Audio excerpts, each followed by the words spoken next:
ان الحمد للہ نحمده ونستعینه ونستغفره ونعوذ باللہ من شرور انفسنا ومن سیئات اعمالنا من يهده اللہ فلا مضل له ومن يضلل فلا هادی له واشهد ان لا الہ الا اللہ وحدہ لا شریک له واشهد ان محمدا عبده ورسوله اما بعد فان خير الحديث كتاب الله وخير الهدي هدي محمد صلى الله عليه واله وسلم وشر الامور محدثاتها وكل محدثة بدعة وكل بدعة ضلالة وكل ضلالة في النار.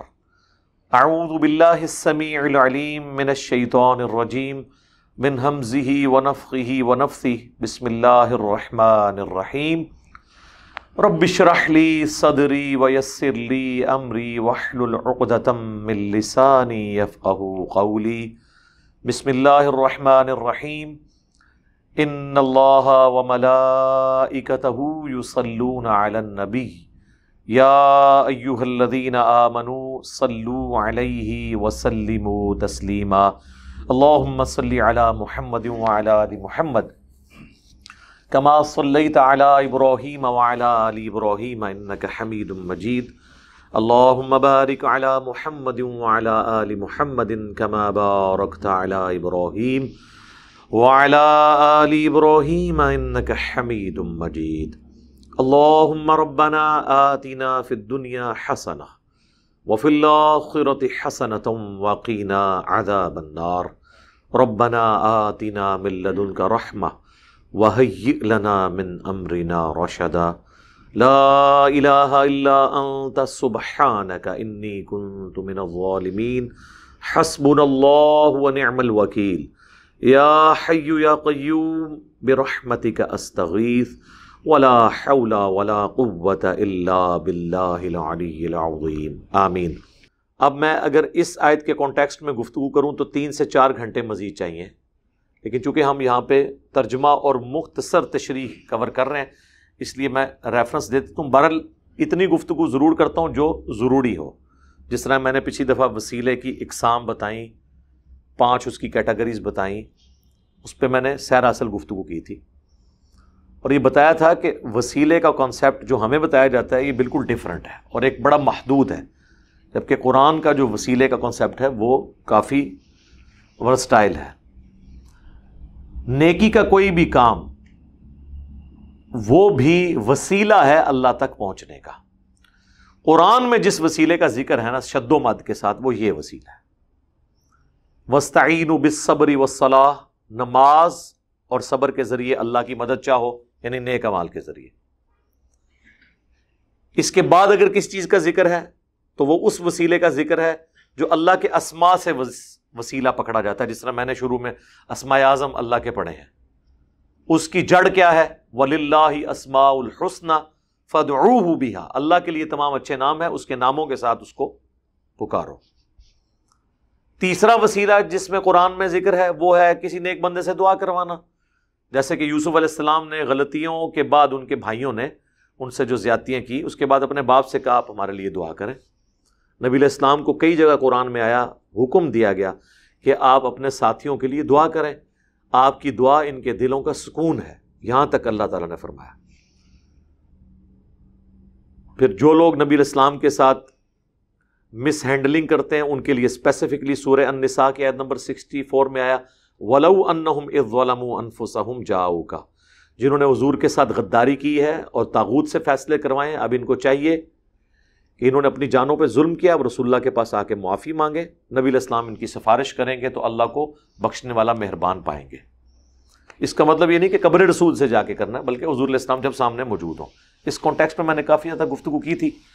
ایک آیت جو الوسیلہ کے لفظ کے ساتھ سورہ بنی اسرائیل میں آئی ہے، بڑی ناانصافی ہے کہ اس جگہ پہ اس آیت کا ذکر میں کراس ریفرنس کے طور پر نہ کروں. پچھلی دفعہ چونکہ ٹائم تھوڑا تھا، قرآن کلاس کا جو ہمارا دورانیہ ہے 1 گھنٹے کے اندر ہوتا ہے، 55 منٹ سے لے کے 59 منٹس تک، تو وہ چونکہ مکمل ہو چکا تھا اس لیے میں نے اس کو اس وقت سکپ کر دیا تھا. آج سٹارٹ ہی میں ہم اسے کور کر لیتے ہیں. سورہ بنی اسرائیل کی آیت نمبر ہے 56، سورت نمبر 17 آیت نمبر 56.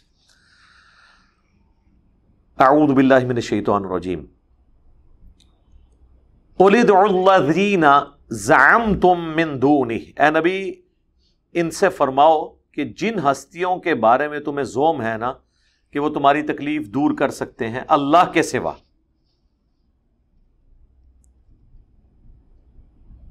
ان کو پکار کے دیکھ لو. فلا یملکون کشف الضر عنکم ولا تحویلا، نہ تو وہ تم سے کوئی تکلیف دور کر سکتے ہیں اور نہ ہی بدل سکتے ہیں. کہتے ہیں نا جی جو 11ویں دیتا ہے تو اس کی تکلیف اس سے پلٹ کے دشمنوں پہ چلی جاتی ہے. تو وہ اللہ نے نفی کر دی کہ نہ تو کوئی تکلیف کسی سے دور کر سکتا ہے، نہ اس کی آئی ہوئی تکلیف کسی اور کے اوپر ڈال سکتا ہے. اب یہاں پہ جب ہم اتنا حصہ بیان کریں گے وہ کہیں گے یہ تو بتوں کے بارے میں ہے، اولیاء اللہ کے بارے میں، فرشتوں کے بارے میں، انبیاء کے بارے میں نہیں ہے. اچھا اگلی آیت پڑھ لیتے ہیں. اولئک الذین یدعون، یہ لوگ جن ہستیوں کو پکار رہے ہیں ان کا اپنا حال یہ ہے، یدعون یبتغون الی ربہم الوسیلہ، جن کو یہ پکار رہے ہیں وہ تو خود اپنے رب کے پاس وسیلہ تلاش کرتے ہیں. پنجابی والا وسیلہ نہیں، عربی والا وسیلہ تلاش کرتے ہیں. اس سے مراد پھر کیا ہوا؟ نیک بندے. بت تو وسیلہ نہیں تلاش کر رہے نا، ان کے اوپر تو کوئی شریعت کی اوبلیگیشن نہیں ہے. اللہ تعالیٰ ہمارا جن ہستیوں کو یہ پکار رہے ہیں نا وہ تو خود اللہ کی طرف وسیلہ تلاش کرتے ہیں. کیا وسیلہ تلاش کرتے ہیں؟ ایہم اقرب، کہ کون اللہ کے جتنا قریب ہو سکتا ہے وہ قریب ہو جائے. اللہ کے قریب ہونے کا مطلب کیا ہے؟ اس کی اطاعت گزاری، نیک اعمال میں استقامت، جو نبی علیہ السلام نے ہمیں دعا تعلیم کی ہر فرض نماز کے بعد ابو داؤد اور ترمذی میں، اللہم اعنی علی ذکرک و شکرک و حسن عبادتک، اور ربی اعنی علی ذکرک و شکرک و حسن عبادتک، دونوں الفاظ کے ساتھ ہے. اے اللہ میری مدد فرما ذکر کرنے پر اور تیرا شکر ادا کرنے پر، اور احسن طریقے سے میں تیری عبادت کر سکوں، اس میں میری مدد کر اے اللہ.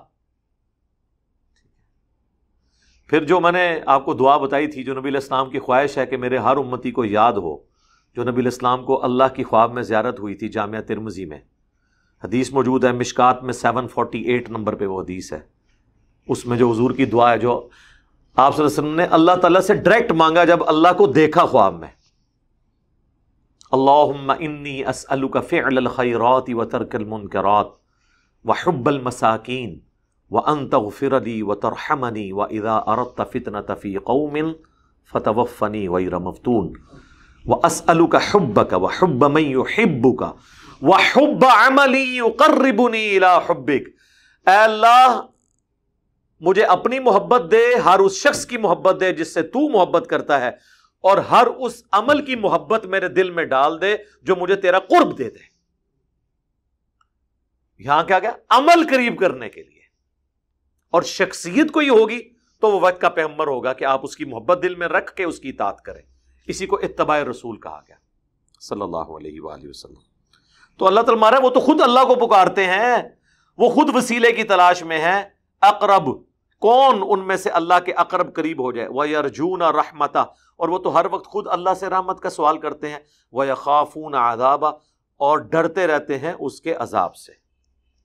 یہاں کہتے ہیں جی مولا علی نے فرمایا تھا نہ تو میں جنت کے لالچ میں عبادت کرتا ہوں نہ جہنم کے خوف سے.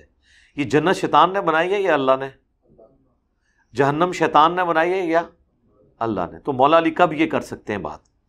جب جنت اور جہنم اللہ نے بنایا ہے تو جنت کی لالچ اللہ کی نعمتوں کی لالچ ہے، کیونکہ جنت میں اللہ کا دیدار ہوگا. کون بدبخت ہوگا جو جنت کا سوال نہ کرے؟ صحیح مسلم میں حدیث ہے، نبی علیہ السلام جب بھی نماز پڑھتے ہوئے جنت کی آیات آتی تو اللہ سے جنت مانگتے، جب جہنم کی آیات آتی تو جہنم کے عذاب کے اگینسٹ اللہ سے پناہ مانگتے. رسول اللہ تو جنت کا سوال کرتے تھے. تو آپ مولا علی کی طرف یہ جھوٹ منسوب کر رہے ہیں، کبھی رابعہ بصریہ کی طرف جھوٹ منسوب کرتے ہیں. چلیں رابعہ بصریہ کی تو ہمیں کوئی فکر نہیں، وہ تو آپ کے ساتھ لینا دینا ہے. مولا علی پہ تو ہم آپ کو جھوٹ نہیں باندھنے دیں گے، ان کی تعلیمات تو یہ نہیں ہے. اور قرآن کیا کہہ رہا ہے کہ میرے نیک بندے مجھ سے رحمت کا سوال کرتے ہیں اور ڈرتے رہتے ہیں میرے عذاب سے. اور اگلی بات بڑی سخت ہے, ان عذاب ربک کان محذورا, اے نبی تیرے رب کا عذاب چیز ہی ایسی ہے کہ اس سے ڈرا جائے. جی بے خوف نہیں آپ ہو سکتے. سورہ الفرقان میں نیک بندوں کی نشانی کیا آئی ہے؟ ربنا اصرف عنا عذاب جہنم ان عذابها کان غراما.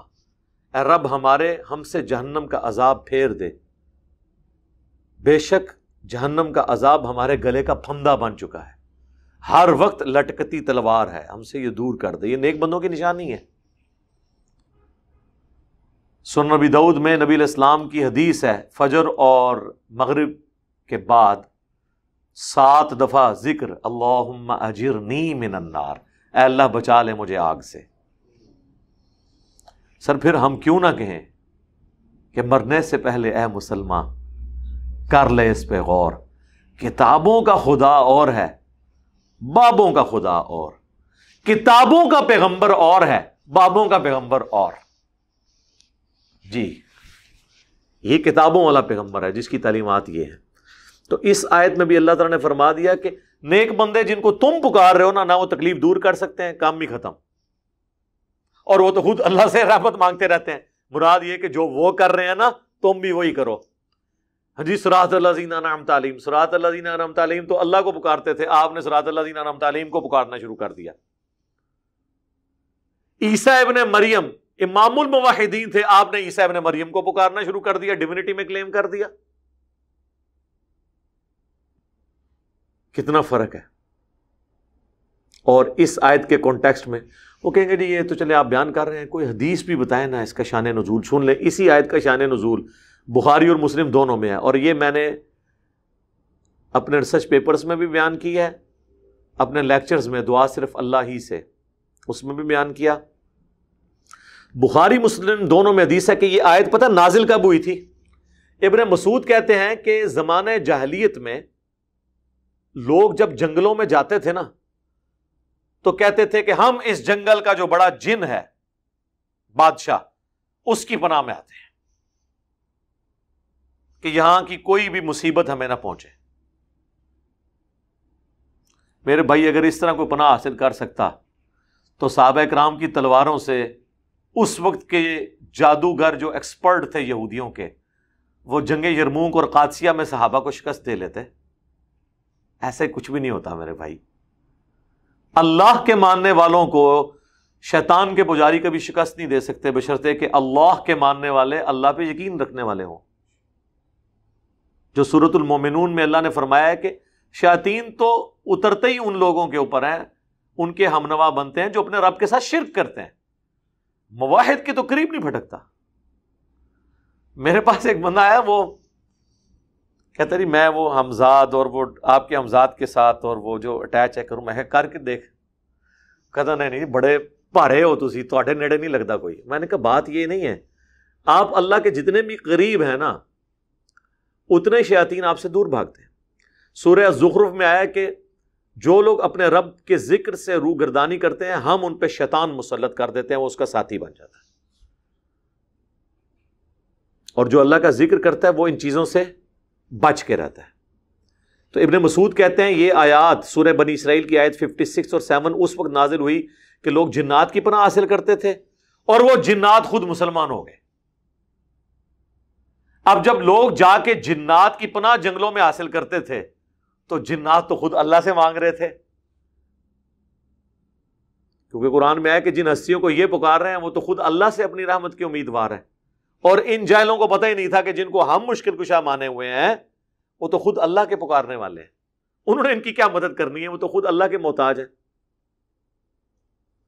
سورہ الجن میں بھی آتا ہے نا کہ وہ جنوں کی گفتگو اللہ نے نقل کی ہے نا, اس میں وہ یہ کہتے ہیں جن کہ جب سے انسانوں نے جنات سے پناہ حاصل کرنی شروع کی ہے تو یہ جنات جو ہے نا وہ خام خواہ پھونڈ میں آ گئے ہیں, انہوں نے اپنے آپ کو بڑا کچھ سمجھنا شروع کر دیا, حالانکہ ہے کچھ نہیں, وہ اس نے جنات کی سرکشی میں اضافہ کر دیا. سر آپ کسی کو خام خواہ کچھ بنانا شروع کر دیں, ٹھیک ہے جی, کوئی دنیا میں بھی آپ دیکھیں نا, آپ کسی بندے کو تھوڑی سی پھونک چڑھائیں تو وہ باقی بھوک خود اپنے اوپر چڑھا لیتا ہے, حالانکہ کرنا کرانا کچھ بھی نہیں ہوتا. انہوں نے اگر کوئی سمجھتا ہے کہ اس کے قبضے میں جنات ہیں اور وہ کچھ کر سکتا ہے، تو میرے بھائی پاکستان کا قرضہ اتار دیں، ان جنات کو یوز کر کے ایک ڈیم ہی بنا دیں۔ جن تو ہم ان کو مان رہے ہیں جنہوں نے 10 سال میں دنیا کا سب سے بڑا ڈیم بنا دیا چائنیز نے، 60 بلین کلو واٹ پروڈیوس کر رہا ہے وہ، 60 ارب کلو واٹ۔ تسی کہندے ہو جی ساڈا جناب 1750 میگا واٹ، تسی 100 انچ پسے ہو، اگلے بلینز دی گل کر رہے ہیں۔ بھئی جنات نے تعمیر کروایا تھا نا جنات سے حضرت سلیمان علیہ السلام نے، ٹیمپل آف سلیمان، تو نظر آ رہا ہے آپ ایک ڈیم بنوا دیں، یہ بادشاہ ڈیم بنوا دیں، کالا باغ ڈیم بنوا دیں، ہمارے بیچارے انجینئر جا کے بنائیں گے تو وہاں کے لوکل لوگ جو ہیں ان کو ماریں گے پولیٹیکل ریزنز کی وجہ سے، جنات تو نظر ہی نہیں آئیں گے، چپ کر کے وہ صبح اٹھیں سارے پٹھان اور کالا باغ ڈیم تیار ہو۔ بابوں سے میری ریکویسٹ ہے یہ کریں، ہم بھی آپ کے لیے تعریفی کچھ جملے کوئی بول دیں گے، پاکستان کا قرض اتار دیں۔ وہ جو امریکہ نے اتنے بڑے پہاڑوں کی ٹنلز کے اندر جو ہے وہ ہزاروں ٹن سونا سٹور کیا ہوا ہے، اپنی مرضی سے وہ ڈالر کی قیمت کو اوپر نیچے کرتے ہیں، ہمارے سونے کی قیمت ڈالر کی وجہ سے اوپر نیچے ہو جاتی ہے، حالانکہ سونے کی وجہ سے ڈالر کو اوپر نیچے ہونا چاہیے، الٹ ہے، ڈالر کی وجہ سے سونا اوپر نیچے ہوتا ہے۔ کوئی 2-4 ریڑیاں اتھو چک کے لے آؤ، تسی تختے بلقیس چکنے دی گلاں کر دیو، لے آؤ کرو۔ ہو سکتا ہے کوئی یہ کہ نہیں وہ نیک جنات ہیں، وہ اس طرح مال کسی کا چوری نہیں کرتے، چلو مال غنیمت سمجھ کے چوری کر لو یار، ٹھیک ہے، انہوں نے ہم سے ہی سب کچھ ہتھیایا ہوا ہے، یہ ہمارا حق ہے، کر کے بتائیں، کچھ بھی نہیں کر سکتے میرے بھائی، یہ سب فراڈ ہے۔ تو اللہ تعالیٰ فرما رہا ہے یہ تو خود وہ ہستی ہیں، وہ تو اللہ سے مانگتی ہیں، دنیا بقدر ایفرٹ اللہ نے رکھی۔ بہرحال میرا خیال ہے یہ آیت کافی تھی اس حوالے سے ڈسکشن۔ اب اللہ کا نام لے کے آج کی جو درس کی اگلی آیات ہیں وہ شروع کرتے ہیں۔ اعوذ باللہ من الشیطان الرجیم، بسم اللہ الرحمن الرحیم، سورۃ المائدہ آیت نمبر 36۔ ان الذین کفروا، بے شک وہ لوگ جنہوں نے کفر اختیار کیا، لو ان لہم ما فی الارض جمیعا، اگر ان کے پاس پوری زمین کی دولت ہو جائے، وَمِثْلَهُ مَعَهُ، اور اتنی ہی اور دولت بھی ان کے پاس آ جائے، یعنی پلانٹ ارتھ پہ جتنے بھی خزانے ہیں وہ ایک بندے کے پاس آ جائیں قیامت کے دن، یہ تو پاسبل ہی نہیں، دنیا میں نہیں آ رہے تو آخرت میں تو کنگال ہی اٹھنا ہے سب نے، کپڑے نہیں ہونے جسم کے اوپر۔ صحیح بخاری میں آتا ہے کپڑے بھی نہیں ہوں گے، سب سے پہلے حضرت ابراہیم کو لباس پہنایا جائے گا اور پھر باقی انبیاء کو، باقی تو سارے بابے شابے سارے ننگے ہونے ہوتے ہیں، صرف انبیاء کے لباس کا ذکر آیا ہے۔ ہاں تو جو بابے ادھر ننگے ہیں ان کا احترام کر لیا کریں، آگے بھی ننگے ہی ہونا ہے انہوں نے۔ اچھا، اور اس کے مثل اور دولت ہو جائے، لیفتدوا بہ من عذاب یوم القیامہ، اور بالفرض ان کو یہ کہا جائے قیامت کے دن کہ اس زمین میں جتنی پلانٹ ارتھ پہ سونا چاندی ہیرے جواہرات تیل، ٹھیک ہے جی، اس کے علاوہ آپ قیمتی پتھر، جو بھی دولت ہے، اگر اتنی اور تمہیں مل جائے تو کیا تم اللہ کے عذاب سے بچنے کے لیے یہ فدیہ کر دو گے؟ تو کہیں گے بالکل، لیکن اللہ نہیں قبول کرے گا۔ ما تقبل منہم، قیامت کے دن اللہ وہ بھی ان سے قبول نہیں کرے گا۔ یہ سمجھانے کے لیے، ہونا کوئی نہیں ایسے، لیکن اللہ کہہ رہا ہے بالفرض اگر کوئی یہ کرے بھی۔ اس کانٹیکس میں مجھے ایک واقعہ یاد آیا، عباسی خلیفہ تھے ہارون رشید، ان کے اندر بڑی پازیٹیو چیزیں بھی موجود تھیں۔ ان کے دربار میں ایک محدث تھے، تو سخت گرمیوں میں انہوں نے پانی پینے کے لیے منگوایا تو ان کو دعوت کرنے کا موقع مل گیا۔ جب وہ پانی پینے لگے، ان کا امیر المومنین 1 منٹ، آپ جنگل میں اکیلے ہوں، آپ کو سخت پیاس لگی ہوئی ہو، پانی موجود نہ ہو، اس 1 گلاس پانی کی قیمت آپ کتنی دیں گے؟ اب وہ بھی سچا تھا، میرے خیال ہم سے بھی کوئی پوچھے تو جان بچانا تو پہلی چیز، اس نے کہا کہ میں اپنی آدھی سلطنت بھی دے دوں، 3 بر اعظموں میں پھیلی ہوئی عباسی امپائر، آدھی سلطنت دے دوں اس پانی کو حاصل کرنے کے لیے۔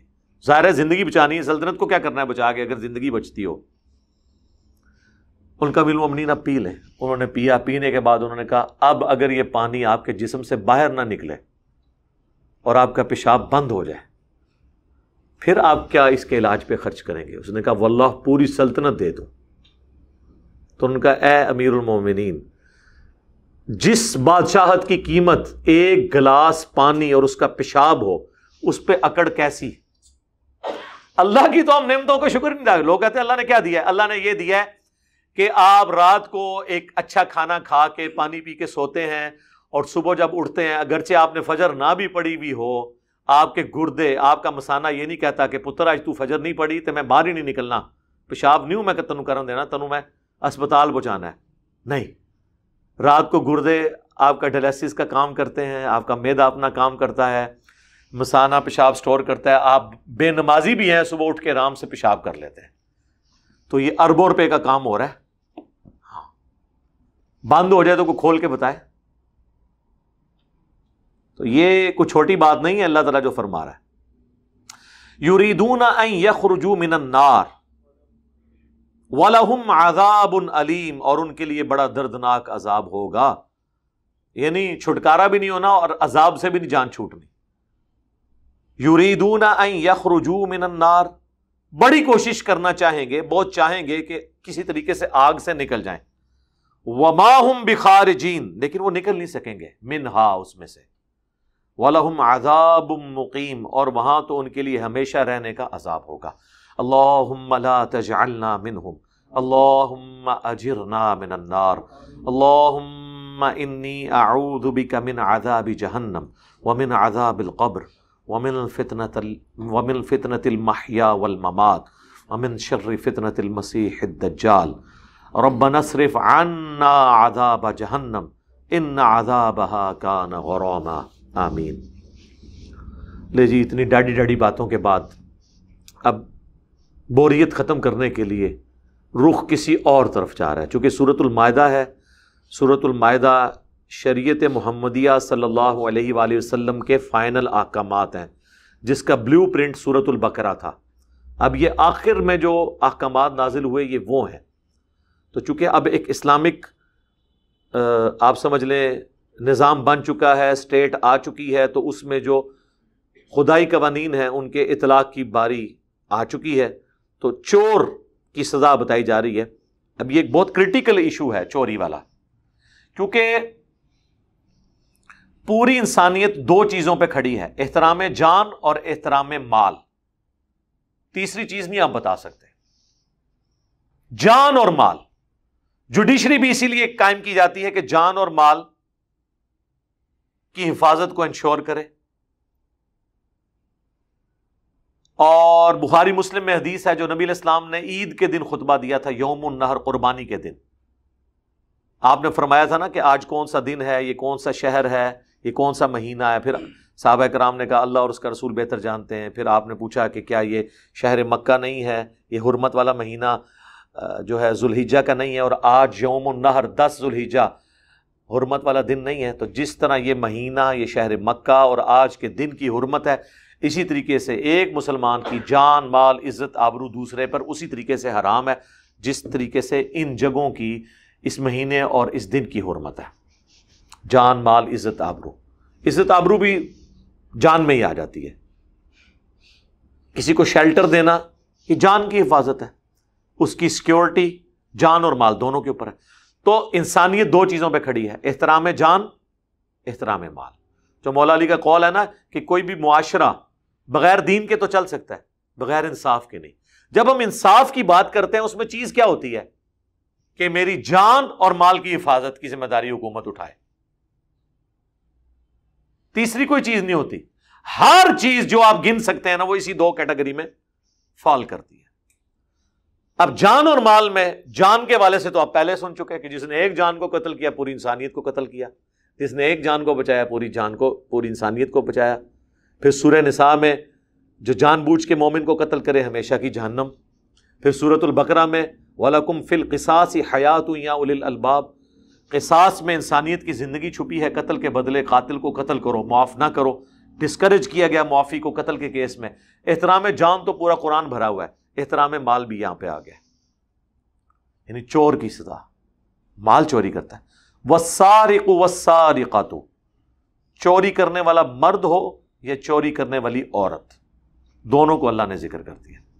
فَاقْطَعُوا أَيْدِيَهُمَا، ان کے ہاتھ کاٹ دو. جزاء بما کسبا نکالا من اللہ، یہ بدلہ ہے اور عبرتناک سزا ہے اللہ کی طرف سے ان کے لیے. لیکن ظاہر ہے اس کی ڈیٹیلز پھر بخاری مسلم میں آئی ہیں کہ وہ مال کی مالیت کتنی ہو جس کے اوپر ہاتھ کٹیں گے. اب اگر وہ مجبوری میں اس نے جان بچانے کے لیے کھانے کی چیز چوری کی، پھر اس کے ہاتھ نہیں کٹیں گے ویلفیئر اسٹیٹ کے اندر. تو یہ بڑی قیود کے ساتھ ہے، یہ نہیں کہ کوئی بھی چور ہے تو اس کے ہاتھ کاٹ دیں گے. اور اس صورت میں کٹیں گے جب وہ جوڈیشری کے سامنے کیس پیش ہو جائے. اگر جوڈیشری کے سامنے کیس آنے سے پہلے ہی چور اپنا مال واپس کر کے معافی مانگ لے پھر ہاتھ نہیں کٹیں گے. لیکن ونس جوڈیشری میں کیس چلا، اب جس کی اس نے چوری کی تھی اس کا مال واپس بھی کر دے تب بھی توبہ نہیں ہے اس کی، جب تک ہاتھ نہ کٹوا لے. ہاں ہاتھ کٹوا لے پھر دنیا اور آخرت میں توبہ ہو جائے گی. اسی طریقے سے قاتل کو اگر دنیا میں سزا مل گئی، آخرت کی اس کی توبہ قبول ہوگی. پھر وہ نہیں کہہ سکتا کہ میں نے معاف کیا، چور کے ہاتھ کٹیں گے. کیوں؟ ڈیٹرنس ہو جائے معاشرے میں. اب دیکھ لیں جہاں پہ یہ سزائیں ہیں، UAE کے اندر ہاتھ کٹتے ہیں جی. آپ وہاں پہ دکان سونے کی بھی کھول کے نہ چلے جائیں، کوئی آپ کی چوری نہیں کرے گا. گاڑی کو لاک بھی نہ کریں، آپ کی گاڑی کہیں نہیں جائے گی. جناب وہ پلانٹ ارتھ سے کہیں وہ دوسرے سیارے میں بھی کوئی لے جائے نا، وہ وہاں سے بھی ریٹریو کریں گے، جو ان کا پولیس کا نظام ہے. آج گورے بھی بڑے حیران ہیں. انہوں نے شیخ کو وہاں پہ بلا کے کہا کہ آپ بیسک ہیومن رائٹس کے خلاف چل رہے ہیں. اس نے کہا کہ بیسک ہیومن رائٹس کیا ہیں کہ تمہارے ملک میں 1 منٹ کے لیے بجلی بند ہو جائے تو کیا ہو جاتا ہے؟ آؤ میرے ملک میں جہاں دل کرے گاڑی کھڑے کر کے چلے جاؤ، جو مرضی آپ بتاؤ، یہ دیکھو. تو کیا میرا پورا ملک جو ہے وہ ٹنڈا ہو گیا ہاتھ کٹوا کے؟ چاند ہے کہ ہاتھ کٹے. سر چور کو اگر پتا ہو میرے ہاتھ کٹ جانے ہیں، اور پھر وہ پوری ڈیٹیلز ہیں حدیث کے اندر، پورا چیپٹر ہے آپ کو مشکات کی دوسری جلد میں، بخاری مسلم ابو داؤد ترمذی کے حوالے سے. 1 دفعہ چوری کرے گا 1 ہاتھ کٹے گا، دوسری دفعہ چوری کرے گا 2 ہاتھ کٹے گا، پھر چوری میں معاونت کی کسی کے ساتھ پھر اس کا ٹانگ کٹے گی، پھر اس کے بعد اگلی ٹانگ کٹے گی. اور اگر چور کے ہاتھ کٹے ہیں تو اب وہ شرعی معذور ہے، اس کا خرچہ اسٹیٹ اٹھائے گی. جی یہ نہیں ہے کہ اس پہ ہمیشہ کے لیے داغ لگ گیا. جس کے ہاتھ کٹتے ہیں ان کے وظیفے لگاتے ہیں وہ کہ بھئی اب یہ کام نہیں کر سکتا، ویلفیئر اسٹیٹ میں ہم اس کا خرچہ دیں گے. تو جس نے ہاتھ کٹوانے تو کٹوا لے وہاں جا کے. ٹھیک ہے، تو اسلامک سزاؤں کی ڈیٹرنس کی وجہ سے مستقبل کے لوگوں کے ہاتھ بچ جاتے ہیں. ایک چور کا ہاتھ کٹتا ہے نا، ہزاروں لوگوں کے ہاتھ بچ جاتے ہیں. اور جن ہزاروں کی انہوں نے چوریاں کرنی ہیں ان کا مال بچتا ہے. اور آپ کو پتہ ہے چور تو بعض کا جاتے ہوئے گولی بھی مار جاتے ہیں. چوری کو آپ چھوٹی چیز سمجھ رہے ہیں؟ کئی چوریوں کے اندر بندے نہیں مار جاتے. تو یہ چوری کو کہنے میں تو چوری مال کی ہے، لیکن وہ تو جان بھی قتل ہو جاتی ہے اس کے عوض. یہ نہیں ہوتا. تو لہٰذا چوری بہت بڑی چیز تھی. لہٰذا یہ دونوں چیزوں کی سزا قرآن میں آئی، قتل کے بدلے قتل اور چور کی سزا. حتیٰ کہ اس کا کلائمیکس بخاری اور مسلم دونوں میں ہے. ایک عالی خاندان کی عورت جس کا نام فاطمہ تھا، اس کی چوری کا مقدمہ جب نبی علیہ السلام کے سامنے پیش ہوا تو صحابہ کرام آپس میں مشورہ کرنے لگے کہ یہ تو بڑا عالی خاندان ہے، حضور کو سفارش کرواتے ہیں، لیکن جرأت اب کسی کی نہیں ہو رہی تھی کہ کس کو آگے کریں. ان کا زید ابن حارثہ کو بھیجتے ہیں، حضور کا لاڈلا ہے. بھائی حضور کا لاڈلا جتنا مرضی لاڈلا ہو، اللہ کے احکام کے معاملے میں نبی علیہ السلام زیادہ سخت کوئی نہیں تھا، اور اپنی ذات کے معاملے میں آپ سے بڑا رحیم کوئی نہیں تھا. یہ اسی پیغمبر نے کہا نا کہ جو لوگ فجر کی نماز میں مسجد میں نہیں آتے، بخاری مسلم میں حدیث ہے، گھروں میں مرد پڑھ لیتے ہیں، مجھے عورتوں بچوں کا خیال نہ ہو میں ان کے گھروں کو آگ لگا دوں. یہ رحمت للعالمین کا ہی فتویٰ ہے نا، اپنی ذات کے لیے نہیں، اللہ کے احکامات کو اسٹیبلش کرنے کے لیے. نبی علیہ السلام کو جب سفارش کی گئی، اب زید تو تھا بچہ، اسامہ ابن زید ابن حارثہ کا بیٹا، حضور کے پوتوں کی مانند. اسامہ تو تھا بچہ، حضور نے اسامہ پہ غصہ ہی نہیں کیا. آپ نے کہا جو بھیجنے والے ہیں نا میں ان کو، آپ نے نماز کے بعد کہا کہ ممبر لگاؤ مسجد میں، سب کو اکٹھا کیا. آپ نے فرمایا تم مجھے اللہ کے احکامات کے معاملے میں سفارش کر رہے ہو، تم سے اگلی قومیں اسی لیے برباد ہوئی، ان کے اشرافیہ کے لیے اور قوانین اور عام لوگوں کے لیے اور ہوتے تھے. اللہ کی قسم اگر میری بیٹی فاطمہ بھی چوری کرتی میں اس کے ہاتھ بھی کٹوا دیتا. اب کوئی اگلی بات رہ گئی تھی؟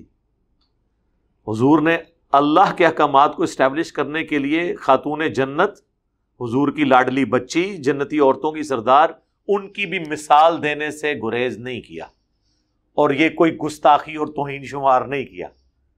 لہذا جب کبھی کوئی مثال دی جاتی ہے تو اس کو مثال کے طور پہ ہی لینا چاہیے۔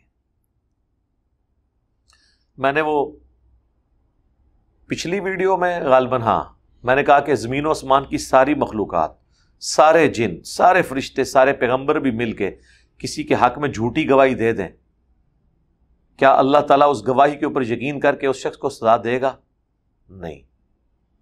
تو میں نے یہ بتایا تھا یہ اللہ میں اور مخلوق میں فرق ہے۔ جو آپ کہتے ہو نا کہ چھت پہ چڑھنے کے لیے سیڑھی چاہیے تو اللہ تک پہنچنے کے لیے بھی سیڑھی چاہیے، تو دنیا میں تو سزا کے لیے جج چاہیے، تو جج کا فیصلہ حتمی ہوتا ہے، تو جج تو پھر دنیا میں جھوٹے گواہوں کے اوپر بھی فیصلہ کرے گا، اور اسے اللہ کی طرف سے حکم بھی یہی ہے۔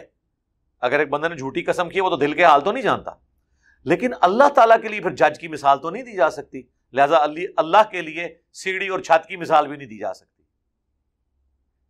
تو وہ ایک بھائی نے مجھے وہ درس میں بیٹھے تھے، بعد میں ٹیکسٹ میسج کیا، جی یہ جملہ کاٹ دیں اس میں سے نا۔ میں نے کہا کیوں؟ کہتے جی یہ تو ہو نہیں سکتا، توہین ہو جائے گی۔ میں نے کہا اس سے بڑی توہین قرآن میں ہوئی ہے۔ پھر آپ کی نظر میں سورہ الانعام آیت نمبر 82 میں 18 نبیوں کا ذکر اللہ نے کیا ہے بائی نیم، اور سارے ٹاپ کلاس پیغمبر، یعنی 25 میں سے 18 کا ذکر، انکلوڈنگ ابراہیم خلیل اللہ، عیسیٰ ابن مریم، موسیٰ علیہ السلام، ایوب علیہ السلام، اسماعیل علیہ السلام۔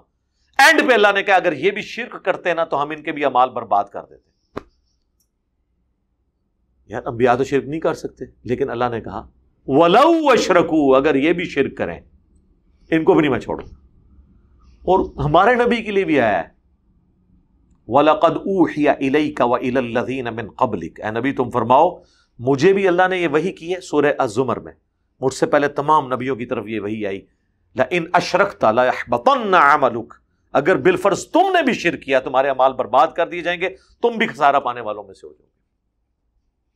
امام الموحدین کو کہا جا رہا ہے اگر آپ نے بھی شرک کیا، کس لیے؟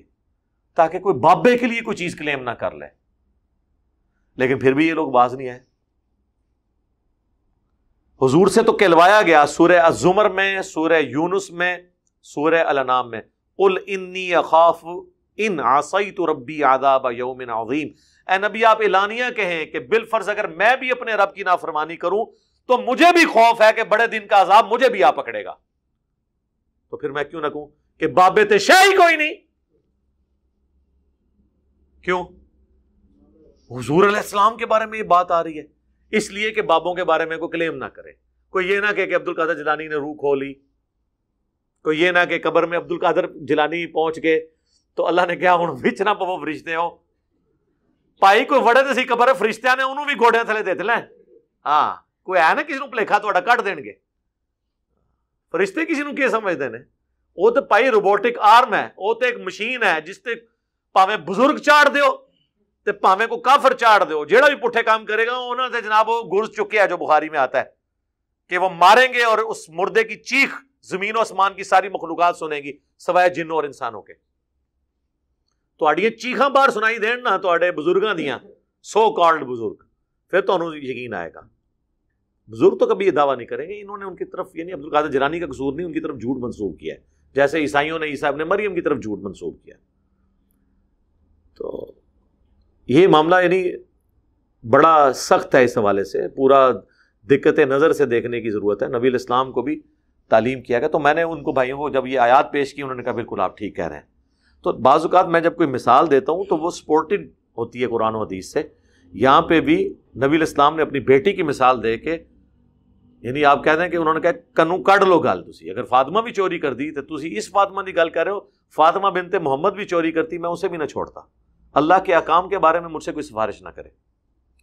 اچھا اب یہ آیت وہ جو لبرل قسم کے جو مذہبی سکالرز ہیں نا، سو کالڈ غلام پرویز جیسے، جنہوں نے قرآن کے منہ میں اپنا لقمہ ڈالا، انہوں نے کہا کہ یہ جو آیا نا چور کے ہاتھ کاٹو، یہاں ہاتھ کاٹنے سے مراد ہے ایسا نظام قائم کرو گویا کہ اس کے ہاتھ کٹ جائیں کوئی چوری کر ہی نہ سکے، یعنی تالے لاؤ اے کرو، کیونکہ اب وہ ہاتھ کاٹنے کے لیے تیار ہی نہیں ہے۔ وہ جب کافروں نے کہا نا یہ ظالمانہ سزائیں ہیں تو انہوں نے قرآن کو ہی بدل دیا، بجائے یہ کہ کافروں کے سامنے اس کو جسٹیفائی کرتے۔ لیکن قرآن کے الفاظ اس کی حفاظت کر رہے ہیں. کیوں؟ اللہ تعالیٰ ہمارا جزاء بما کسبا نکالا من اللہ، یہ سزا ہے. یہ جزا عربی زبان میں سزا اور انعام دونوں کے لیے استعمال ہوتا ہے. جزا کی اپروپریٹ ٹرانسلیشن ہے بدلہ. یہ بدلہ ہے ان کی عبرت ناک سزا اللہ کی طرف سے. تو یہ تو پھر فٹ ان بیٹھتے ہی نہیں ہے. یعنی ایسا نظام قائم کرو کہ لوگ چوری نہ کر سکیں، یہ عذاب ہے ان کے اوپر. یہ تو بنتے ہی نہیں ہے جب تک کہ ہاتھ نہ کٹے. واللہ عزیز حکیم، اللہ تعالیٰ غالب ہے، حکمت والا ہے. فمن تاب من بعد ظلم، جو کوئی توبہ کر لے ظلم کے بعد، واصلح، اور اپنی اصلاح کر لے، فإن اللہ یتوب علیہ، تو پھر بے شک اللہ تعالیٰ بھی توجہ فرمائے گا اس کی طرف توبہ کے ساتھ. لیکن توبہ قبول اسی طریقے سے ہوگی. ہر گناہ کی توبہ کا طریقہ ڈیفرنٹ ہے، یہ ذہن میں رکھیے گا. جب تک وہ اس سزا سے نہیں گزرے گا اس کی توبہ قبول نہیں ہے. اب اگر کوئی زانی کہتا ہے کہ جی میں نے زنا کیا، عدالت میں رپورٹ ہو گیا، یا اللہ جی مجھے معاف کر دے، نہیں. غیر شادی شدہ ہے 100 کوڑے لگیں گے سورہ نور کے تحت. شادی شدہ ہے تو سنسار کیا جائے گا. ہاں جب سنسار ہو جائے گا پھر احترام سے اس کا جنازہ پڑھ کے دفنائیں گے، اس کی توبہ قبول ہے. لیکن خالی گلی توبہ نہیں ہے. ہر گناہ کی توبہ ڈیفرنٹ ہے. جس نے کسی کا مال ہتھیایا، جب تک وہ مال اس کو واپس نہیں کرتا، صرف توبہ استغفار پڑھنے سے اس کی توبہ قبول نہیں ہے. یہ ذہن میں رکھیے گا. تو یہاں بھی توبہ سے مراد ہے کہ سزا بھگتنے کے بعد. ان اللہ غفور رحیم، بے شک اللہ تعالیٰ بخشنے والا مہربان ہے. یہ اس لیے کہا گیا کہ اب جب اس کی توبہ قبول ہوگی، اب اس کو کوئی اس چیز کے اوپر ٹانٹ نہ کرے، میڑا نہ مارے کہ تو چور سے تائیں ٹونڈا ہوئے ہیں. نہیں، یہ نہیں کسی کو کہنا. That's all. اس کا اللہ کا اور بندے کا معاملہ تھا، ختم ہوا. الم تعلم ان اللہ لہ ملک السماوات والارض، کیا تم نہیں جانتے کہ اللہ ہی کے لیے ہے آسمانوں اور زمین کی بادشاہی. یعذب من یشاء، جسے چاہے وہ عذاب دے، ویغفر لمن یشاء، اور جسے چاہے وہ بخش دے. واللہ علی کل شیء قدیر، اور اللہ تعالیٰ ہر چیز پر قادر ہے. لیکن یہ تو اس کا ایک رول ہے. لیکن اللہ کی صفت عدل بھی ہے. یہ نہیں ہے کہ اللہ تعالیٰ جسے چاہے بخش دے، جسے چاہے عذاب دے. اس کا مطلب ہے کہ کسی نیک بندے کو عذاب دے دے اور کسی نبیوں کے مجرمین کو جو ہے وہ چھوڑ دے. جرم کے معاملے میں تو وہ چھوڑ سکتا ہے کیونکہ وہ تو ریلیکسیشن ہے. لیکن یہ نہیں ہو سکتا کہ کوئی اہل ایمان ہے، اس کے مال درست ہیں، اللہ تعالیٰ اسے جہنم میں پھینک دے اگر اس کا نیکیوں کا پلڑا بھاری ہو گیا. یہ تو ہو سکتا ہے کہ کسی کا گناہوں کا پلڑا بھاری ہو گیا تو اللہ تعالیٰ اسے رعایتی نمبر دے کے، پھر آپ اللہ کو یہ چیلنج نہیں کر سکتے تو نے تو جہنم کا وعدہ کیا تھا، تو نے تو قرآن میں نازل کیا تھا جس کے اعمال ہلکے پڑے اس کے لیے جہنم ہے، تو اس کو کیوں نہیں بھیج رہا. بھائی وہ اللہ کی وعید تھی، وعید میں ریلیکسیشن دے سکتا ہے. رہا جہاں پہ اللہ نے نوید سنائی تھی کہ جس کا نیکیوں کا پلڑا بھاری ہوگا اسے میں جنت میں داخل کروں گا، اس کو اللہ نہیں دوزخ میں پھینکے گا. واللہ ورنہ اللہ کی صفت عدل چیلنج ہو جائے گی. ٹھیک ہے، اسی لیے اہل تشیع نے اسی کو ڈیمانسٹریٹ کیا ہے کہ اللہ پر عدل کرنا واجب ہے. سنی کہتے ہیں آپ اللہ کے اوپر واجب کر رہے ہیں، یہ گستاخی ہو رہی ہے. آپ ان کی اس انٹینسٹی کو سمجھیں. آپ بھی اس چیز کو مانتے ہیں لیکن دوسری ٹرم ڈیوائز کی ہے. وہ کہتے ہیں یہ محال ہے کہ اللہ تعالیٰ موسیٰ کو جہنم میں اور فرعون کو جنت میں بھیج دے. یہ محال ہے. اسی کو وہ کہہ دیتے ہیں کہ صفت عدل کے منافی ہے. بات دونوں ایک ہی کر رہے ہیں. کسی نے ایسے کان پکڑا ہوا ہے، دوسرے میں سیدھا نہیں پکڑا ہوا، اس نے بھی ایسے کر کے دوسرے والا پکڑا ہوا ہے. بات ایک ہی ہو رہی ہے مختلف انداز کے اندر. یا ایھا الرسول، اے اللہ کے رسول، خاص رسول یعنی نبی علیہ السلام، لا يحزنک الذین یسارعون فی الکفر، آپ غمگین نہ ہوا کریں ان لوگوں کے بارے میں جو کفر کے بارے میں تیزی دکھا رہے ہیں. ظاہر ہے حضور غمگین تو ہوتے تھے نا. ایک جو لیڈر ہوتا ہے جس نے دعوت حق بلند کی ہے، جب مخالفین کوئی جال بنتے ہیں اسے اپنی تو اتنی فکر نہیں ہوتی لیکن اس کو اپنی ساتھیوں کی فکر ہوتی ہے کہ ان میں سے کوئی جو ہے وہ رائے حق سے ہٹ نہ جائے، مصائب کی جو برداشت نہ کرنے کے سبب. یا یہ بھی ہوتا ہے کہ بیچارہ وہ مصائب تو برداشت کر رہا ہے لیکن اس پہ ترس آ رہا ہے کہ اسے اس کی وجہ سے تکلیف اٹھانی پڑ رہی ہے. ٹیم لیڈر کو تو سب کو ساتھ لے کے چلنا ہوتا ہے. حضور کو تسلی دی جا رہی ہے کہ جو آپ کے مخالفین ہیں نا، کفر میں جو بڑے بڑی پلاننگز کر رہے ہیں، آپ غمناک نہ ہو. من الذین قالوا آمنا، خصوصاً ان لوگوں میں سے جنہوں نے کہا ہم ایمان لائے بِأَفْوَاهِهِمْ اپنے منہوں سے صرف کہا، وَلَمْ تُؤْمِنْ قُلُوبُهُمْ لیکن ان کے دلوں میں ایمان نہیں ہے۔ اس سے مراد کون ہے؟ منافقین، جو اہل قبلہ تھے، اہل کلمہ تھے، حضور کے ساتھ نمازیں پڑھتے تھے، یہ لوگ زیادہ خطرناک تھے نا، یہ تو اندر کی خبریں بھی باہر لیک کرتے تھے۔ کافروں سے تو اتنا خطرہ نہیں ہے، وہ تو دور بیٹھے ہوئے ہیں، خطرہ ہوتا ہے منافقین سے۔ بخاری مسلم میں حدیث ہے، کئی بار عبداللہ ابن ابی کی حرکتیں جب سامنے آئیں تو حضرت عمر نے کہا یا رسول اللہ اجازت دیں میں اس کا گلا کاٹ دوں۔ آپ نے فرمایا پھر لوگ کہیں گے یہ اپنے صحابہ کو قتل کرواتا ہے۔ یعنی عبداللہ ابن ابی کو بھی حضور نے صحابی کہہ دیا، لیکن وہ قانوناً صحابی تھا، حقیقتاً منافق تھا۔ جوڈیشری میں تو ظاہر ہے، ظاہر پہ فتویٰ لگے گا نا۔ جوڈیشری میں آپ تو یہ نہیں کہہ سکتے کہ اس کے دل کے اندر نفاق ہے، بھائی نمازیں پڑھ رہا ہے، داڑھی آپ سے لمبی ہے اس کی، مسجد میں سب سے پہلے پہنچا ہوتا ہے، ہوں تسی منافق کس طرح کہو گے؟ ورنہ تو انصاف کا نظام ہی دھڑم سے گر پڑے گا۔ تو حضور پھر غم کھاتے تھے کہ اس کو ہم اس طریقے سے کچھ کہہ بھی نہیں سکتے، دوسری طرف بھگتنا بھی پڑ رہا ہے اس کی حرکتوں کو، تو اللہ نے تسلی دی آپ ٹینشن نہ لیں۔ وَمِنَ الَّذِينَ هَادُوا اور جو یہودی ہیں، یہودیوں میں بھی اکثر منافق تھے، مشرکین عرب میں کوئی منافق نہیں تھا کیونکہ وہ دلیر لوگ تھے۔ وہ کہتے تھے حضور کو مانا ہے دھڑلے سے مانا ہے، انکار کیا تو دھڑلے سے کیا، درمیان کی کوئی چیز نہیں تھی، اور یہی ان کی خوبی تھی، اسی وجہ سے انہوں نے دنیا الٹ کے رکھ دی۔ جب کسی کو زبان دیتے تھے پھر وہ مرد کی زبان ہوتی تھی مشرکین عرب کی، وہ قریش مکہ کی۔ یہ سارے منافق تھے اہل مدینہ، یعنی مذہبی لوگ، دنیا کی لالچ ان میں زیادہ ہوتی ہے، تو دنیا کے لالچی جو لوگ ہیں وہ دونوں پارٹیوں کو خوش رکھتے ہیں، کیونکہ ان کو ہوتا ہے کہ کل کو ادھر نقصان ہوا تو ادھر بھاگ جائیں گے، درمیان میں لٹکے رہتے ہیں۔ سورہ النساء میں منافقین کے بارے میں کتنی آیات کور کی ہیں، منافقت کی ڈیفینیشن اس پہ لادہ سے کلپ بھی میرا اپلوڈ ہوا تھا اسی میں سے۔ تو یہودیوں میں زیادہ تھے، کیونکہ یہودی تو خود اوس اور خزرج کو دھمکیاں لگاتے تھے جب آخری پیغمبر آئیں گے ہم ان پہ ایمان لائیں گے۔ اوس اور خزرج پہلے مسلمان ہو گئے، اب یہ بھی منہ رکھنے کے لیے نبی علیہ السلام کو اوپر سے مان لیا، اندر سے منافق تھے، جیلسی تھی کہ بنو اسماعیل میں پیغمبر کیوں آیا، سامنے اس لیے نہیں آتے تھے، ڈرپوک تھے۔ اب جب یہ صورتحال ہو تو ٹیم لیڈر کو تو پھر ہر وقت غم کھائے جاتا ہے نا، جب آپ کے بندوں میں ہی ایسے لوگ گھسے ہوئے ہوں تو ٹینشن تو ہوتی ہے۔ سماعون للکذب، جاسوسی کرتے ہیں جھوٹ بولنے کے لیے، یہ بھی ترجمہ ہو سکتا ہے، اور جھوٹے قسم کے یہ جاسوس ہیں، ادھر سے باتیں سنتے ہیں، کوئی آدھی باتیں ادھر سے ملائیں، کچھ خود سے ملا دیں۔ سماعون لقوم آخرین، سنتے ہیں جاسوسی کرنے کے لیے دوسری قوم کی، اور یہی انہوں نے کیا غزوہ خندق میں، سارا انہوں نے ہی لا کے لوگوں کو چڑھایا تھا نا مسلمانوں کے اوپر۔ لم یاتوک، جو نہیں آئی آپ کے پاس، یعنی وہ قوم جو خود تو ابھی آپ کے پاس نہیں آئے ہیں، یہ یہاں بیٹھے بھی ان کو واٹس ایپ میسیجز کر رہے ہیں، ہاں آپ کی آڈیو ریکارڈنگز کر کے ان کو بتا رہے ہیں، یعنی آج کے دور میں بات۔ یحرفون الکلمہ من بعد مواضعہ، اور یہ بدل دیتے ہیں اللہ کی باتوں کو صحیح موقع سے۔ یہ تو میں نے آپ کو بتایا نا، ان کی عادت تھی، وہ جس طرح ہم پنجابی میں کہتے ہیں نا پانڈ، جگت باز قسم کے لوگ، انہوں نے اپنے پیغمبروں کے ساتھ بھی یہی کیا، پیغمبروں کے ذریعے ان کو کہا گیا آپ نے کہنا ہے سمعنا و اطعنا، انہوں نے کہا سمعنا و عصینا، ہم نے سنا اور نافرمانی کی۔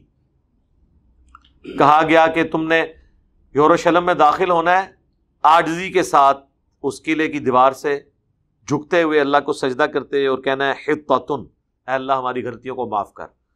یہ جھکتے ہوئے کہتے تھے حنطۃ، اے اللہ ہمیں گندم چاہیے۔ ہر چیز کا مذاق، اور یہی کچھ نبی علیہ السلام کے ساتھ بھی کرتے تھے۔ صحابہ کرام حضور کی باتیں جب سنتے تھے تو کہتے تھے سمعنا و اطعنا یا رسول اللہ، اے اللہ کے رسول ہم نے آپ کی بات سنی، اطاعت اختیار کی۔ اب یہ تو یہ نہیں کہہ سکتے تھے، اپنا غصہ بھی نکال، ٹولیوں میں بیٹھے ہوتے تھے، سمعنا و عصینا، سنا اور آپ کی نافرمانی کی۔ اب اگر کسی نے سن لیا تو اس کو کہا کہ بھی اپنے کانوں کا علاج کرو، ہم نے اطعنا کہا ہے، منہ گول کر کے۔ یقولون، یہ کہتے ہیں ان اوتیتم ھذا فخذوہ، اگر تو رسول اللہ تمہارے حق میں اس طرح کا کوئی فیصلہ کر دیں کسی مقدمے میں، پھر تو حضور کے فیصلے کو مان لینا. وَإِن لَّمْ تُؤْتَوْهُ، اور اگر وہ بات نہ کریں فیصلے میں جو تمہیں پسند ہے، فَاحْذَرُوا، تو پھر تم ان کے فیصلے کو چھوڑ دینا، بچ جانا. فیصلے کرواتے تھے، یہ سمجھتے تھے کہ نبی الاسلام ہمارے حق میں فیصلہ کریں گے چونکہ ہم مسلمان ہیں. اگر کسی یہودی سے جھگڑا ہوا ہے فیصلہ کروانے کے لیے آگے، اس طرح کی حرکتیں وہ کرتے رہتے تھے. تو نبی الاسلام بھی کیا کرتے تھے؟ فیصلہ کرتے تھے. ایون یہودی بعض اوقات مقدمہ لے کے آ جاتے تھے تو آپ پھر تورات سے فیصلہ کرواتے تھے. صحابہ کرام جو تورات جانتے تھے ان کو ساتھ بٹھا کے. وَمَن يُرِدِ اللَّهُ فِتْنَتَهُ، اور جس کو ارادہ فرما لے اللہ فتنے میں ڈالنے کا، آزمائش، فَلَن تَمْلِكَ لَهُ مِنَ اللَّهِ شَيْئًا، پھر اللہ کے سوا کوئی طاقت نہیں رکھتا اس کے لیے کسی معاملے میں. یعنی اللہ جسے گمراہ کر دے، یعنی گمراہ خود نہیں اللہ نے کیا بلکہ ان کے کرتوتوں کے سبب اب ان کو ہدایت نہیں ملنی. اولئک الذین لم یرد اللہ ان یطہر قلوبہم، اللہ نے ایسے لوگوں کو اس قابل ہی نہیں سمجھا کہ ان کے دلوں کو پاک کرے، چونکہ ان کے اندر پلیدی گھسی ہوئی ہے حق بات سے اناد کرنے کی. لہم فی الدنیا خزی، ان کے لیے دنیا میں ہے رسوائی، وَلَهُمْ فِي الْآخِرَةِ عَذَابٌ عَظِيمٌ، اور آخرت میں ان کے لیے عذاب عظیم ہے. وَلَهُمْ فِي الْآخِرَةِ عَذَابٌ عَظِيمٌ، بہت بڑا عذاب ہے. اسی کو حضور نے ایک دعا میں جمع کیا ہے جو المستدرک للحاکم میں بھی ہے، مسند امام احمد میں بھی. اللہم احسن عاقبتنا فی الامور کلہا، اے اللہ میرے تمام کاموں کا انجام بہتر کر دے. اللہم احسن عاقبتنا فی الامور کلہا واجرنا من خزی الدنیا وعذاب الآخرہ، اور مجھے دنیا کی رسوائی اور آخرت کے عذاب سے بچا لے. یہاں پہ بھی ہے دنیا کی رسوائی اور آخرت کا عذاب. آمین. سماعون للکذب، یہ سننے والے ہیں جھوٹ کے. اکالون للسحت، اور بڑے حرام خور ہیں. فَإِن جَاءُوكَ، اگر یہ آپ کے پاس آئیں، فَاحْكُمْ بَيْنَهُمْ أَوْ أَعْرِضْ عَنْهُمْ، اب آپ کو اللہ اختیار دیتا ہے، چاہے تو آپ ان کے لیے فیصلہ کر دیں، چاہے آپ کہیں کہ بھی فیصلہ اپنے بڑوں سے جا کے کرواؤ. یعنی چونکہ اب مدینے میں حضور علیہ السلام کو ایک انہوں نے لیڈر کے طور پہ یہودیوں نے بھی مساک مدینہ کی وجہ سے سمجھ لیا تھا نا، پھر حضور کو بلیک میل بھی کرتے تھے کہ جی آپ ہمارے لیڈر ہیں، ہم آپ کے پاس مقدمہ لے کے آئے، آپ سن ہی نہیں رہے. حضور کو پتا تھا یہ کرنے آئے ہیں یہاں پہ دل لگی کرنے کے لیے اور مذاق اڑائیں گے. پھر حضور کو یہ بھی ہوتا تھا میری وجہ سے دعوت کو نقصان نہ ہو، تو اللہ نے پھر قرآن میں آپ کو انڈورس کر دیا کہ آپ کی مرضی ہے کہ آپ ان کے مقدمے کا فیصلہ کریں، ہم آپ کو اجازت دیتے ہیں، اگر آپ اعراض کرنا چاہتے ہیں تو کر دیں.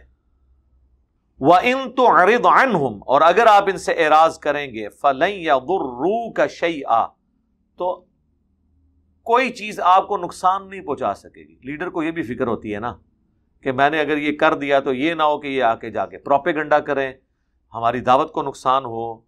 وہ کہا جاتا ہے نا کہ ایک سیٹسفائیڈ جو کسٹمر ہے وہ 4 کسٹمر اور بناتا ہے، اور جو ڈس سیٹسفائیڈ کسٹمر ہے وہ 80 کسٹمر خراب کرتا ہے. کہ دنیا میں تو رول چل جاتا ہے، لیکن اللہ کے کاموں میں یہ ہے کہ آپ نے سچائی کی آواز بلند کرنی ہے، اللہ کی غیبی مدد ہوتی ہے. ورنہ آپ دیکھیں ہم نے اس پلیٹ فارم سے جتنی ناگوار اور کڑوی دعوت لانچ کی ہے، اس کو تو معاشرے میں ایکسیپٹنس ہی نہیں ملنی چاہیے تھی. پھر آج کل کے ماڈرن معاشرے میں جب آپ کسی کے ساتھ بات توڑے تیکھے انداز میں کریں تو آپ کی سچی بات بھی سننے کے لیے تیار نہیں ہوتا. لیکن سچائی میں طاقت اتنی ہے کہ مخالفین بھی انداز میں تو بحث کرنے لگے، لیکن بات صحیح کرتا ہے. ان کے بچے سن رہے ہوتے ہیں، وہ اپنے بچوں کو منع بھی نہیں کر سکتے. تو الٹیمیٹلی بات کی سچائی پہنچ جاتی ہے. وَإِنْ حَكَمْتَ فَاحْكُمْ بَيْنَهُمْ بِالْقِسْطِ، اور اگر آپ کو فیصلہ کرنا ہی پڑ جائے کسی معاملے میں، آپ اختیار ہے آپ کو، تو دیکھیں آپ نے انصاف سے فیصلہ کرنا ہے.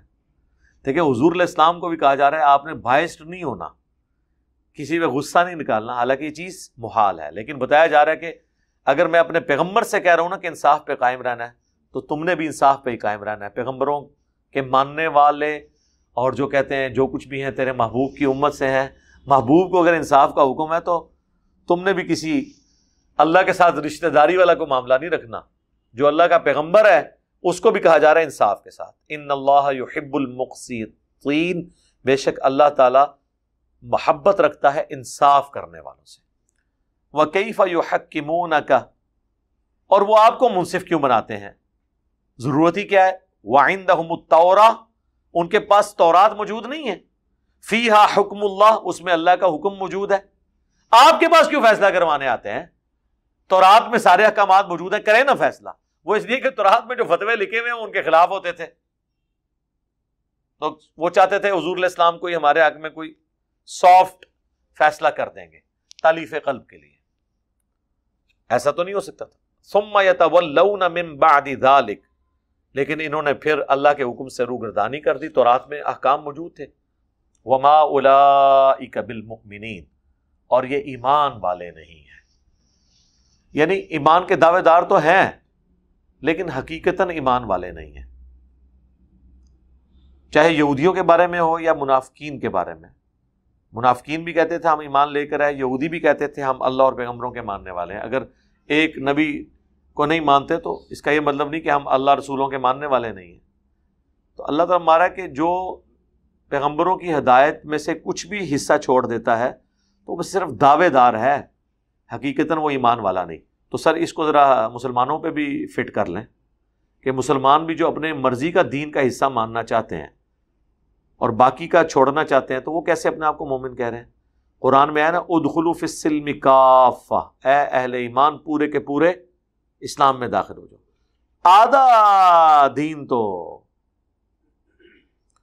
وہ ڈاکٹر سراج صاحب کہتے تھے یہ ٹوٹل پیکج ہے، جس نے لینا ہے وہ لے لے نہیں تو دفع ہو جائے. وہ تو بڑے سخت لفظ بولا کرتے تھے اور واقعی قرآن کی دعوت کی جو سختی ہے وہ یہی ہے. اب اگلی آیات جو ہے نا جی بڑی کریٹیکل آیات ہیں. آیت نمبر 44، پھر اس کے بعد 45 اور ایون 46 اور 47 تک. بڑے گاڑے فتوے ہیں اللہ کے، لیکن وہ ایک نشست میں ہی کور کرنے کا اس کا مزہ ہے. وہ میں کرکرا نہیں کرنا چاہتا. اگلی دفعہ قرآن کلاس میں وہ تینوں آیات اور بڑی کریٹیکل آیات ہیں، خصوصاً جو آج کل خلافت کے دعوے دار لوگ ہیں اور وہ کہتے ہیں خلافت کا نظام قائم ہونا چاہیے، وہ ان آیات کو کوٹ کرتے ہیں.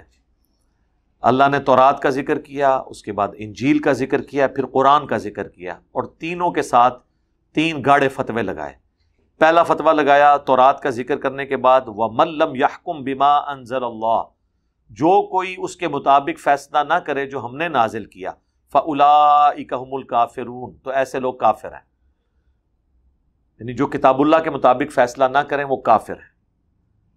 پھر اگلے آیت کے اندر آیا وَمَن لَّمْ يَحْكُم بِمَا أَنزَلَ اللَّهُ، جو اس کے مطابق فیصلہ نہ کرے جو ہم نے نازل کیا، فَأُولَٰئِكَ هُمُ الظَّالِمُونَ، تو ایسے لوگ پھر ظالم ہیں. پھر جا کے آگے کہا وَمَن لَّمْ يَحْكُم بِمَا أَنزَلَ اللَّهُ، اور جو اس کے مطابق فیصلہ نہ کرے جو اللہ نے نازل کیا، فَأُولَٰئِكَ هُمُ الْفَاسِقُونَ، اور ایسے لوگ پھر فاسق ہیں، یعنی اللہ کے بہت بڑے مجرم ہیں.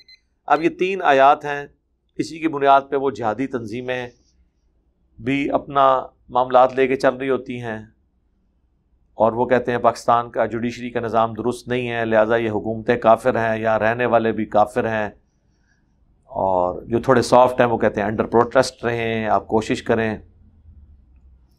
اور اپنی کوششیں ان کی اتنی ہوتی ہیں، اے سی والی گاڑیوں میں، اے سی والے کمروں میں بیٹھ کے دجال کے اوپر کلپ ریکارڈ کروا رہے ہوتے ہیں 25-25 ہزار کی کرسیوں پہ بیٹھ کے، اور آپ کو کہتے ہیں کفر کے نظام کے خلاف اٹھ کھڑے ہو. کفر کے نظام کی کرسی میں بیٹھے ہوئے، کفر کے نظام کے قالین پہ بیٹھے ہوئے، کفر کے نظام کے ایئر کنڈیشن میں بیٹھے ہوئے، انٹرنیٹ اس نظام کا، اور اس میں بیٹھ کے یہ باتیں کر رہے ہیں. تو بیلنس بات کرنی چاہیے. ہم گراس روٹ لیول سے معاملات کو لے کے چل رہے ہیں اور یہی دعوت کا طریقہ ہے، یہی پیغمبروں کا طریقہ ہے، بجائے لوگوں کو صرف زبانی کلامی بات کرنے کے صحیح پیٹرن کے اوپر معاملات کو لے کے چلا جائے. تو یہ 3 آیات میں انشاءاللہ اگلی دفعہ ڈسکس کروں گا. اللہ تعالیٰ سے دعا ہے جو حق بات میں نے کہی اللہ تعالیٰ ہمارے دلوں میں راسخ فرما دے. اگر جذبات میں میرے منہ سے کوئی غلط بات نکل گئی تو ہمارے دلوں ہی سے اسے دھو ڈالے، محو کر دے. ہمیں کتابوں سنت کی تعلیمات پر عمل کر کے دوسرے بھائیوں تک پہنچانے کی توفیق عطا فرمائے. سبحانک اللہم وبحمدک اشہد ان لا الہ الا انت استغفرک واتوب الیک وما علینا الا البلاغ المبین۔ جزاکم اللہ خیرا۔